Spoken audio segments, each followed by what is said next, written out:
পবিত্র মাহে রমজান উপলক্ষে চট্টগ্রাম নগরীর ৮ নম্বর শুল্কবহর ওয়ার্ডে ২০০টি অসহায় ও দরিদ্র পরিবারের মাঝে ইফতার ও সেহরি সামগ্রী বিতরণ করা হয়েছে। রবিবার বিকেলে শুল্কবহর ওয়ার্ড এলাকায় এই মানবিক কার্যক্রমের আয়োজন করেন চট্টগ্রাম মহানগর স্বেচ্ছাসেবক দলের সদস্য সচিব ও ৮ নম্বর শুল্কবহর ওয়ার্ড কাউন্সিলর প্রার্থী ইঞ্জিনিয়ার জসিমউদ্দিন নাহিদ।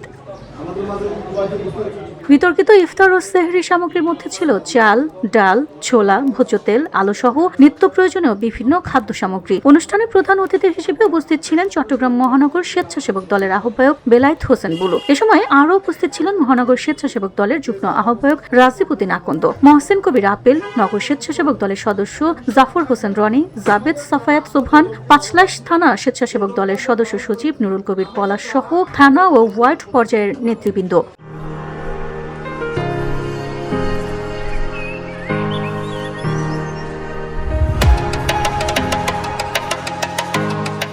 এ সময় বক্তারা বলেন, রমজানের শিক্ষা আমাদের সহমর্মিতা ও মানবিকতার পথে পরিচালিত করে। সমাজের বিত্তবানদের উচিত অসহায় মানুষের পাশে দাঁড়ানো। ভবিষ্যতেও এই ধরনের সামাজিক ও মানবিক কার্যক্রম অব্যাহত থাকবে বলে আশাবাদ ব্যক্ত করেন তারা। VOD Bangla news desk.